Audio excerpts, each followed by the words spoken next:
Selain juga zakat memiliki nilai pembersihan harta, tapi juga dia merupakan ibadah yang memiliki dampak sosial. Kepentingan bahwa Islam itu mengajarkan satu tata kelola manajemen yang baik. Iya. Kenapa zakat fitrah itu syariatnya adalah mahal pokok? Ini kita diajarkan oleh Allah supaya menjadi bangsa yang sehat.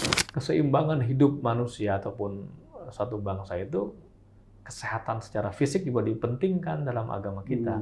Kita sudah berkontribusi kalau konsisten mengamalkan ajaran kita, insya Allah problem terhadap kekurangan gizi, kemudian problem stunting dan sebagainya itu akan terpenuhi, gitu, akan terselesaikan masalah. Kenapa zakat fitrah itu syariatnya adalah mahal pokok? Ini kita diajarkan oleh Allah supaya menjadi bangsa yang sehat. Jadi terletak masalah kesenjangan sosial bukan pada perbedaan kaya dan miskin, ataupun kaya dan ataupun yang pintar dan bodoh, tapi persoalan pada moralitas. Bagaimana si kaya tadi paham betul hak dan fungsinya untuk bisa mentasarufkan ataupun membelanjakan hartanya kepada yang berhak, dan orang yang berhak mendapatkan pun juga tahu posisinya, bagaimana bisa berterima kasih dan juga mendoakan kepada mereka yang kelebihan dan memberikan. Namanya juga manusia, ada aja tingkahnya. Tapi ada energi istimewa yang menggerakkan kebaikan buat sesama tanpa mengenal batasan. Itulah indahnya energi kebersamaan. Pertamina, energizing you. Kita harus bikin iklan Ramadan yang menyentuh. Halo Bu, aku kayaknya nggak bisa mudik tahun ini. Nanti uangnya aku transfer aja ya. Kita buka dulu yuk. Menangkan Ramadan dengan sentuhan penuh keikhlasan.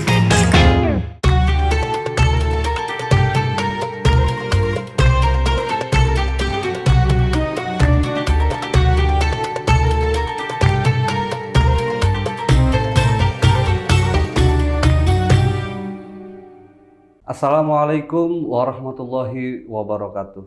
Pemirsa Matahari TV yang berbahagia, di akhir bulan Ramadan kita disyariatkan sebagai orang muslim, sebagai orang mukmin untuk melakukan aktivitas zakat atau mengeluarkan zakat. Dalam Al-Quran juga dikatakan hud min amwalihim shadaqatan tutahhiruhum wa tuzakkihim biha. Nah, ayat ini yang akan kita kupas dalam kajian di episode hari ini. Karena itu Matahari TV dalam program kajian Ramadan 2024 akan mengupas atau membahas tentang tema zakat menyucikan jiwa dan menyehatkan batin bersama narasumber kita Kiai Haji Muladi Mukti. Assalamualaikum Pak Kiai. Waalaikumsalam warahmatullahi. Kalau dilihat Pak Kiai ini terlihat sangat happy, sangat segar nih hari. Iya ya, semangat selalu lah ya puasa ya. Iya. Semangat, mudah-mudahan kita sampai tuntas ya. Amin. 1 bulan ini. Ya, karena mengisi puasa ini memang harus bersemangat Kiai. Semangat terus. Nggak boleh kelihatan lemas lah ya. Jangan kasih kendor istilahnya. Iya, jangan kasih kendor. Pak Kiai, kita membahas tentang zakat hari ini. Siap, zakat ya. Zakat. Ya kan ini ya biasa dilakukan oleh kita sebagai orang mukmin, terutama di bulan Ramadan ini. Biasanya memang dilakukan di akhir-akhir bulan Ramadan, Kiai. Nah, tadi juga di awal saya singgung sedikit terkait ayat tentang zakat. Nah, yang menjadi pertanyaan awal di pertemuan kali ini adalah bagaimana Kiai Muladi ini memaknai kalimat hud pada ayat yang tadi saya sampaikan. Dalam surah At-Taubah ya, 103 ya. Iya, Kiai. Ya, insya Allah mudah-mudahan kesempatan ini bisa memberikan penjelasan ya tentang apa dasar kewajiban kita sebagai muslim untuk mengeluarkan zakat. Nah, zakat nanti juga kita akan sampaikan tidak terbatas pada zakat fitrah yang di bulan Ramadan ini, tapi juga ada zakat namanya zakat mal ya, zakat harta. Untuk ayat surah At-Taubah, "Khudz min amwalihim shadaqatan tutahhiruhum wa tuzakkihim biha." Ya kan? Kemudian wa sholli 'alaihim inna sholataka sakanun lahum wallahu samiun alim. Jadi memang ini perintah yang Allah langsung tujukan kepada baginda Rasulullah SAW untuk mengambil sebagian harta dari umat Muslim ketika itu, di mana ayat ini turun pada peristiwa setelah perang Tabuk, ketika ada sekelompok sahabat Nabi yang memang tidak ikut perang, baik disebabkan satu alasan yang syar'i ataupun uzur syar'i dan ataupun tidak.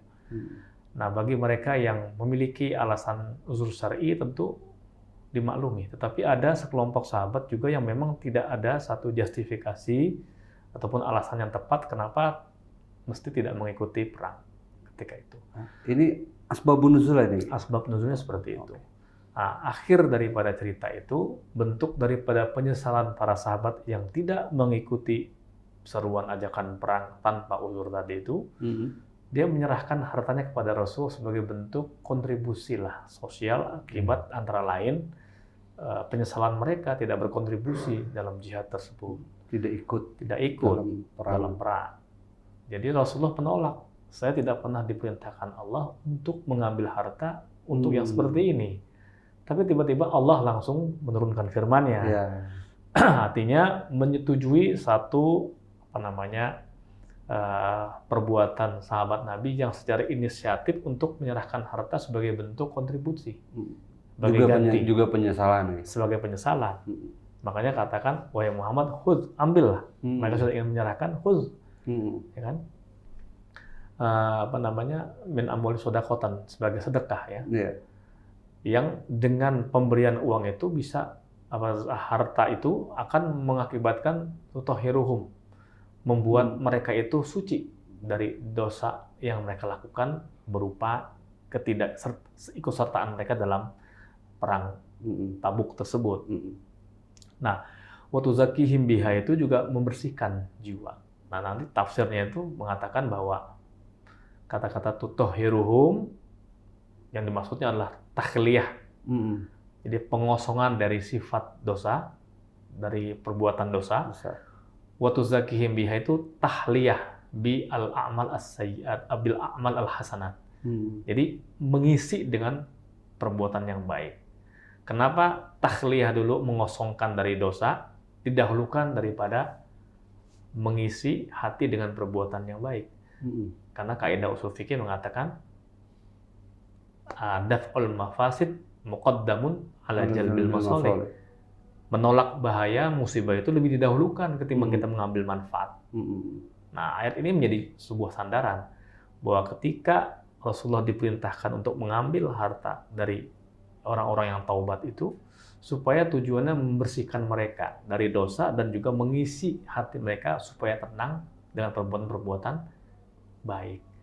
Nah, washolli alaihim, dan kau berilah doa kepada mereka, ya, salawat, artinya berdoa kepada mereka yang taubat itu. Inna sholataka sakatun lahum, sungguhnya sholat kamu, doa kamu kepada mereka itu memberikan dampak ketenangan batin bagi mereka yang mengeluarkan harta, mengeluarkan zakatnya. Nah, itu Allah Maha mendengar, Allah Maha mengetahui itu seperti itu. Nah, ini sebetulnya satu asbab nuzul ya ayat tersebut.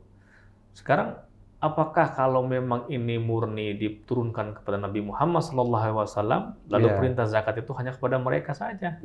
Sementara sekarang tidak berlaku.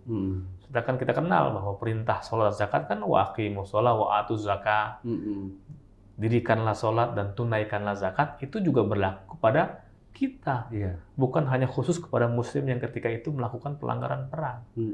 Nah, dari sinilah maka sejarahnya ini, ketika Rasulullah SAW wafat, kemudian Khalifah Rasulullah berganti Abu Bakar Siddiq radhiyallahu anhu. Nah, mulai muncul masalah sekelompok orang Arab suku itu ada yang enggan menunaikan zakat. Alasannya apa? Alasannya ya dari ayat ini bahwa sesungguhnya perintah mengeluarkan zakat itu hanya ditujukan kepada Rasulullah Nabi Muhammad SAW. Kalau begitu Rasulullah sudah mangkat atau wafat, kewajiban itu tiada, menjadi gugur menurut penafsiran mereka. Nah, akhirnya ada dikenal dengan mani'uz zakat kan. Dalam sejarah Islam itu sekelompok orang Arab yang tidak membayar zakat dengan tafsir yang demikian rupa. Menggunakan ayat tersebut sebagai dasar mereka untuk tidak mau mengeluarkan zakat. Tidak mau mengeluarkan zakat. Sahabat pun juga berbeda pandangan awalnya.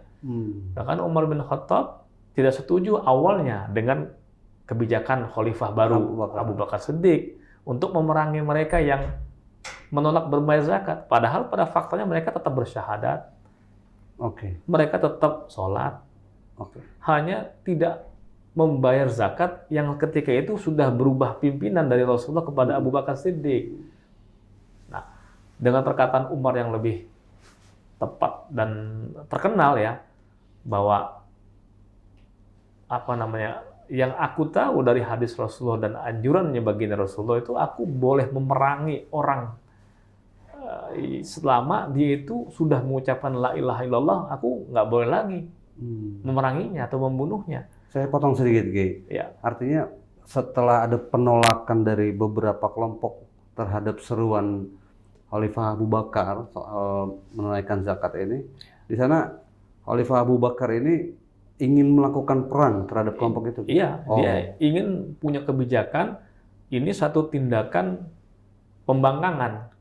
Makar lah ya, dia mencoba untuk mengakal-ngakali gitu loh. Biar tidak mengeluarkan zakat. Tidak mengeluarkan zakat dengan tafsir yang serupa, bahwa ini hanya untuk Rasulullah kepada orang tertentu. Tidak berlaku terhadap Abu Bakar. Tidak berlaku pada yang lain. Abu Bakar Siddiq ketika itu yang menjadi khalifahnya. Nah, ketika punya kebijakan untuk diperangi, beliau bermusyawarah dulu kepada akabir sahabat. Ada Ali bin Abi Thalib, ada Abu Bakar, ada Umar bin Khattab. Bahkan awalnya Umar bin Khattab dalam sejarahnya tidak setuju dengan kebijakan ataupun polisi daripada khalifah baru. Itu Abu Bakar untuk memerangi. Kenapa? Masih sholat, masih bersyahadat, masih beriman lagi. Masih beriman. Kalau dia sudah tidak beriman dan melakukan pembangkangan dan permusuhan, baru di situ ada jihad. Boleh halal darahnya. Tapi begitu dia hanya tidak membayar salah satu rukun Islam saja berupa zakat, tidak ada satu justifikasinya, kira-kira begitulah. Untuk bagaimana kita bisa perangi mereka. Tapi kemudian Khalifah Abu Bakar berkata, sesungguhnya aku tidak akan membeda-bedakan orang yang berzakat dengan sholat. Artinya orang yang zakat itu meskipun sholat, orang yang sholat tetapi dia enggan membayar zakat, tetap itu bukan satu ketaatan yang utuh yang diinginkan oleh agama. Aku berpandangan bahwa tetap ini adalah satu alasan yang pas untuk saya perangi. Meskipun dia sholat, dia bersyahadat, tapi dia menggugurkan satu kewajiban, satu perintah yang dulu beliau berikan kepada Rasulullah dan sekarang dia tidak berikan. Itu adalah satu alasan saya untuk bisa memerangi mereka. Nah, akhirnya para sahabat setuju dengan pandangan Khalifah Abu Bakar Siddiq yang akhirnya diperangilah yang namanya mungkin huruf riddah istilahnya, harf riddah. Nah, yang orang itu yang membuat kesepakatan tidak ingin membayar zakat kepada khalifah yang baru. Walaupun mungkin ada kaitan antara sholat dan zakat secara nilai dan lain-lain, tapi memang mungkin Khalifah Abu Bakar menganggap ini dua ruang yang berbeda nih, antara sholat dan zakat. Nah, ketika sholatnya dijalankan, tetapi zakatnya tidak ditunaikan, maka ini menjadi satu dasar Khalifah Abu Bakar untuk memerangi. Betul. Jadi ya Muslim yang kafah itu ya harus menjalankan semua perintah rukun iman itu, rukun Islam, keseluruhan. Ya dia bersyahadat, dia sholat, dia juga mengeluarkan zakat.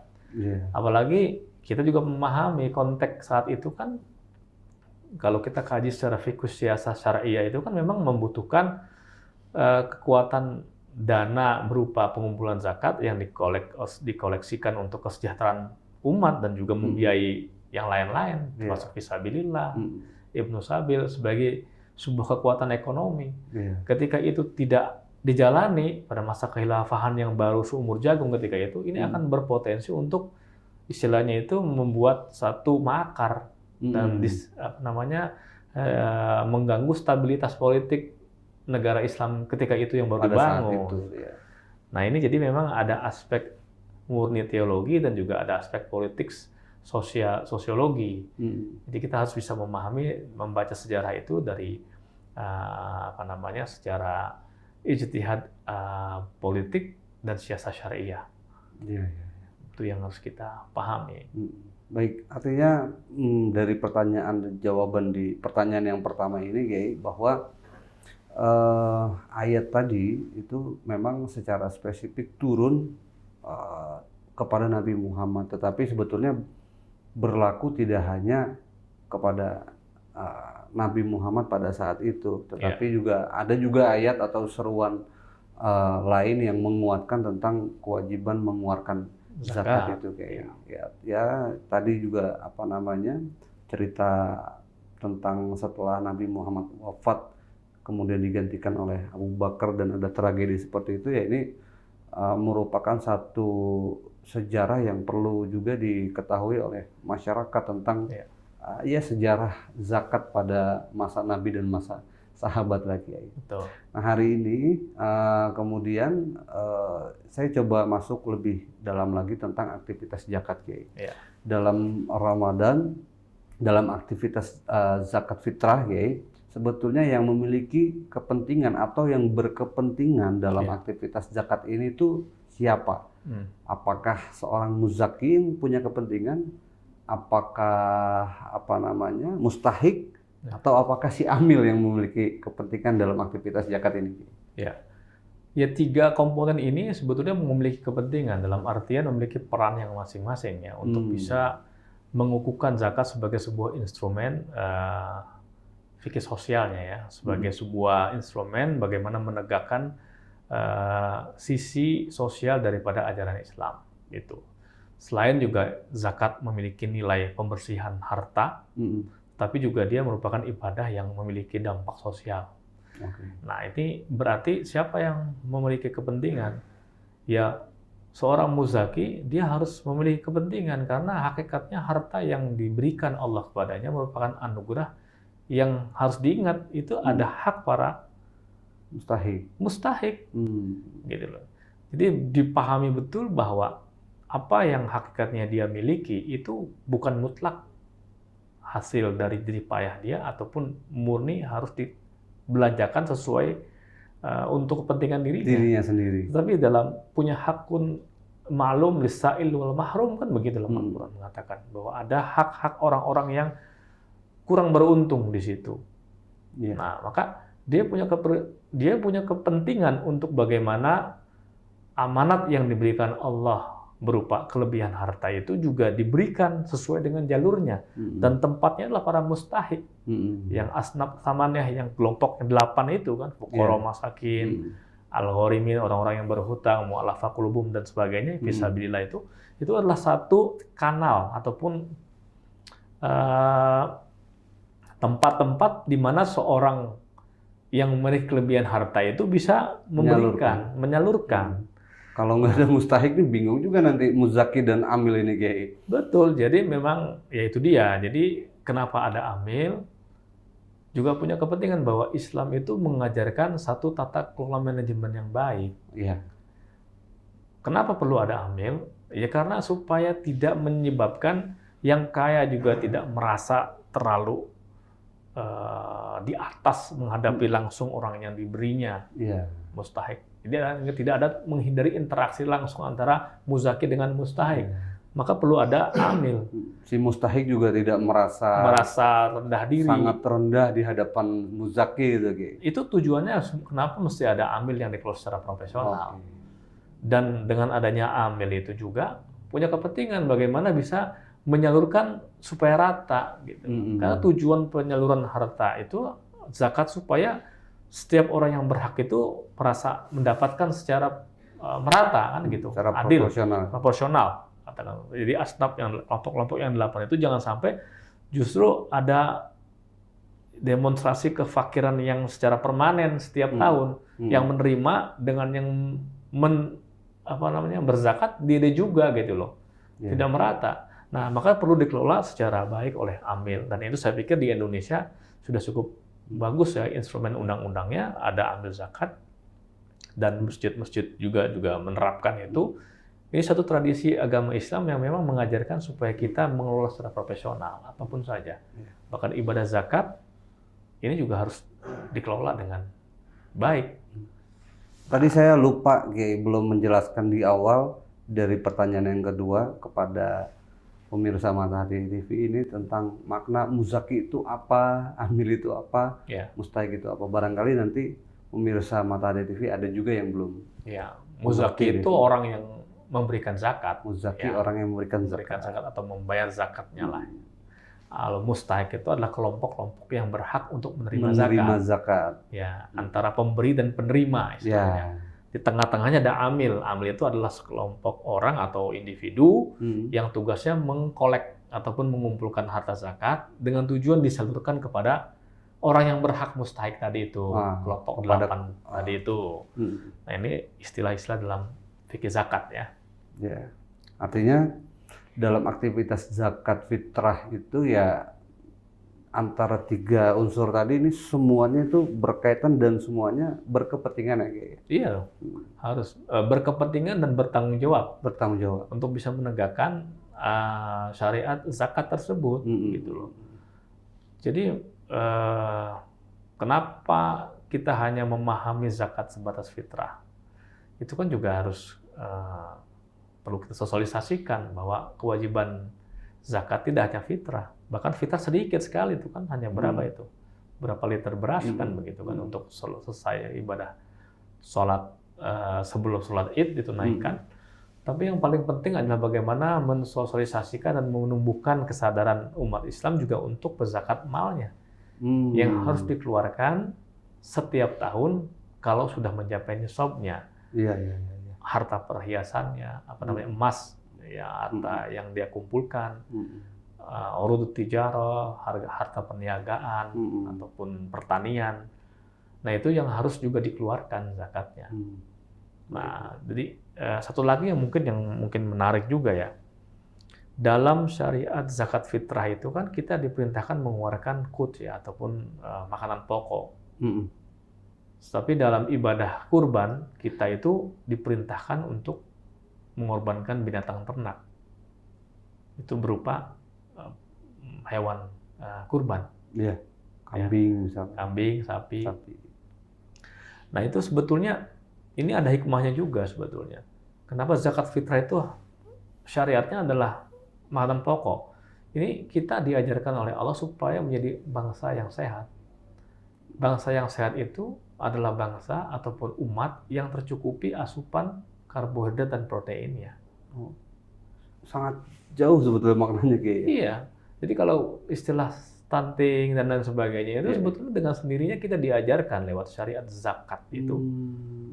Ya. Ya, karena sejauh ini kan mungkin kita hanya menganggap bahwa zakat itu ya perintah untuk memberikan sebagian harta yang kita miliki kepada orang yang layak menerima, kan hanya sebatas itu gitu. Tetapi ya kali ini Kiai membahas bahwa ada makna yang lebih dalam, ada makna yang lebih jauh di balik aktivitas zakat fitrah ini. Keseimbangan hidup manusia ataupun satu bangsa itu, kesehatan secara fisik juga dipentingkan dalam agama kita. Dan itu termanifestasi dengan ajaran-ajaran Islam yang memang selalu selaras dengan fitrahnya. Kenapa zakat fitrah itu awal asalnya adalah mesti makanan pokok beras atau gandum, ya, ataupun kurma dan sebagainya. Itu kan sesuatu yang sifatnya menguatkan secara karbohidrat kan. Iya. Ya. Manusia butuh nggak asupan karbohidrat? Butuh. Tetapi setelah berikutnya ada Idul Adha. Itu kita diperintahkan bagi yang mampu untuk berkurban. Iya. Kurban makanan pokok bukan? Iya. Bukan makanan pokok, teman-teman, binatang kurban.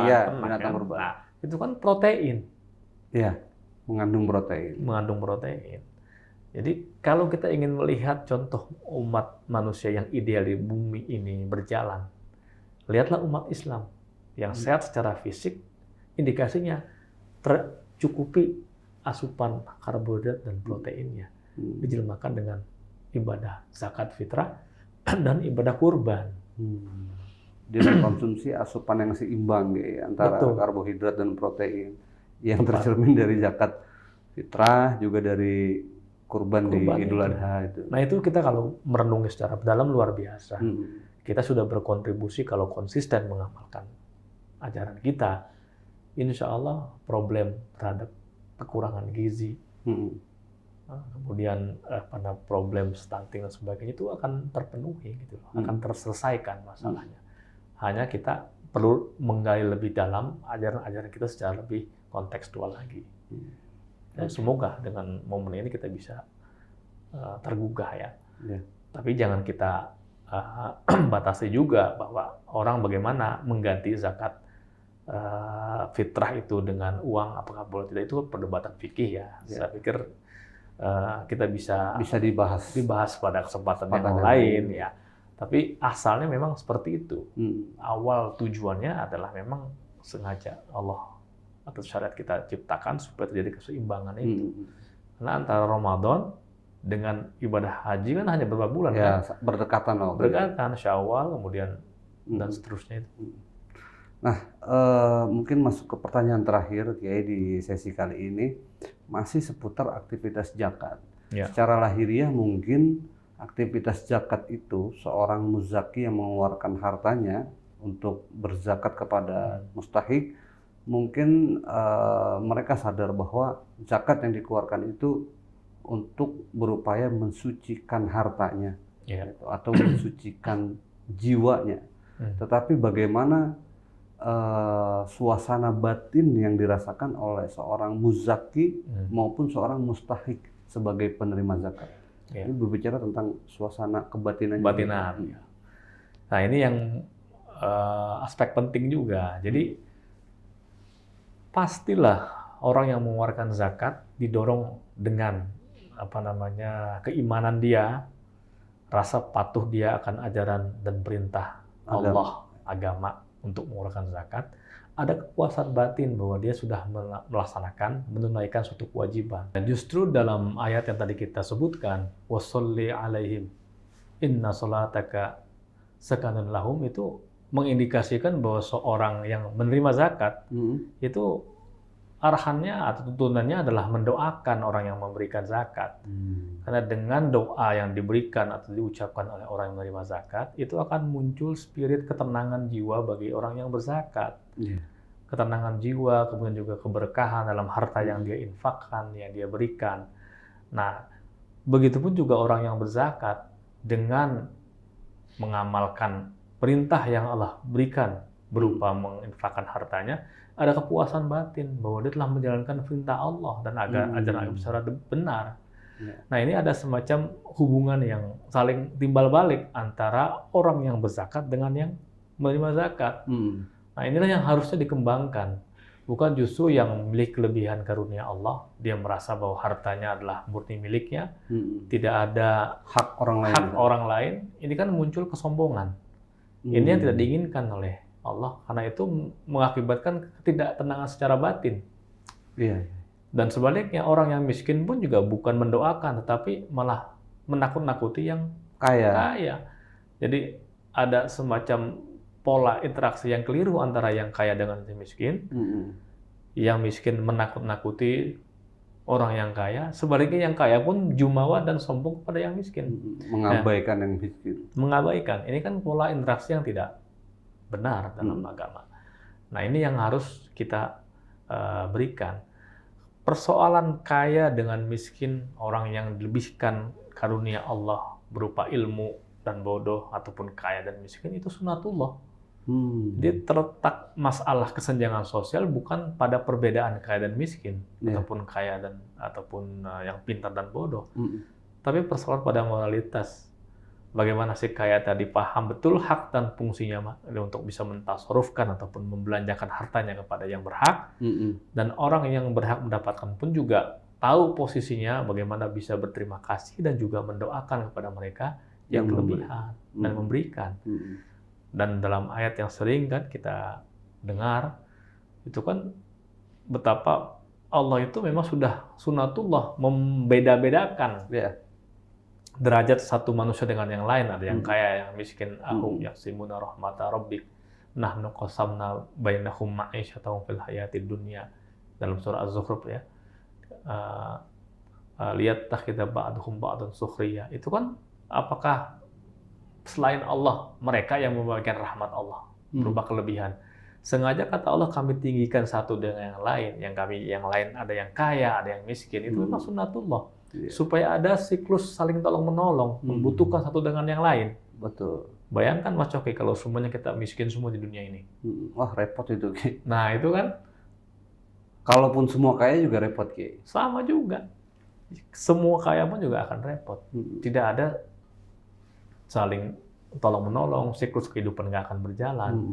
Pepatah Arab mengatakan kan, an-nasu lin-nasi min badwin wa min khadarin wa in lam yash'uru khadamu.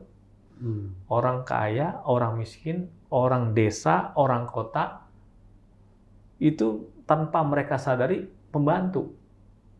Apa pembantu? Artinya yang kaya dengan hartanya juga dia membutuhkan yang miskin untuk bekerja, alat produksi. Yang miskin pun juga dengan kemampuan dan tenaganya dia sebagai pembantu bagi orang-orang yang kaya.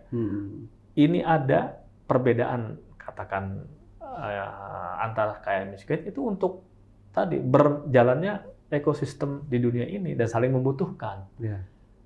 Nah ini saya pikir yang harus kita perhatikan dalam konteks hubungan kebatinan dan juga relasi antara muzaki dengan mustahik.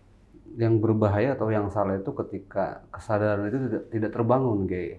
Ya, kesadaran bagi yang orang yang dimampukan oleh Allah, juga kesadaran bagi orang yang dijadikan oleh Allah mungkin derajat secara harta itu lebih rendah dibanding orang yang dimampukan oleh Allah ini, sehingga akhirnya ya tidak tercipta suasana kebatinan kalau seperti itu ya, Ki. Ya justru itu bagi yang terbiasa berzakat pun Allah titipkan hartanya, ya berharap semoga tahun depan atau kesempatan yang akan datang dia tidak lagi memberikan pada orang yang sama. Kalangan yang mustahik pun juga harus naik kelas. Tahun ini masih menerima, tahun depan bagaimana menjadi orang yang memberi. Itu harapannya kan seperti itu. Betul. Tidak selamanya menjadi seorang mustahik gitu. Betul. Nah itu yang diharapkan dari agama kita. Baik, menarik sekali pembahasan kita soal zakat kali ini, Kiai. Karena memang sebetulnya setelah bincang panjang tadi, kita menjadi tahu bahwa berbicara soal zakat itu ya sangat luas. Benar. Tidak sesempit pemikiran kita selama ini ya zakat hanya mengeluarkan sebagian harta hanya itu aja. Ternyata dari pembahasan kita ini pemirsa Matahari TV juga akhirnya mungkin nanti akan melihat bahwa persoalan zakat ini memiliki makna yang jauh lebih besar lagi, Kiai. Terima kasih, Kiai, atas penjelasannya soal zakat. Sehingga ya saya secara pribadi sebagai host di sini juga mendapat wawasan baru, tentunya juga untuk pemirsa Matahari TV yang ada di rumah masing-masing, Kiai. Mudah-mudahan penjelasan Kiai ini bermanfaat untuk semuanya. Terima kasih sekali lagi, Kiai. Baik, pemirsa Matahari TV yang berbahagia, mudah-mudahan penyampaian dari Kiai Muladi tadi bisa memberikan motivasi bagi kita, siapapun kita, mau kita seorang muzaki ataupun kita seorang mustahik, penjelasan dari beliau harus kita jadikan sebagai pengetahuan baru, sebagai motivasi kita untuk membangun hubungan yang baik, yang tidak membeda-bedakan kelas antara si kaya dan si miskin. Karena esensinya hubungan yang terjalin dengan baik inilah yang terpenting, terutama dalam aktivitas zakat di bulan suci Ramadan ini. Kita bertemu di kesempatan yang lain juga tentang pembahasan yang berbeda. Sekian, wassalamualaikum warahmatullahi wabarakatuh.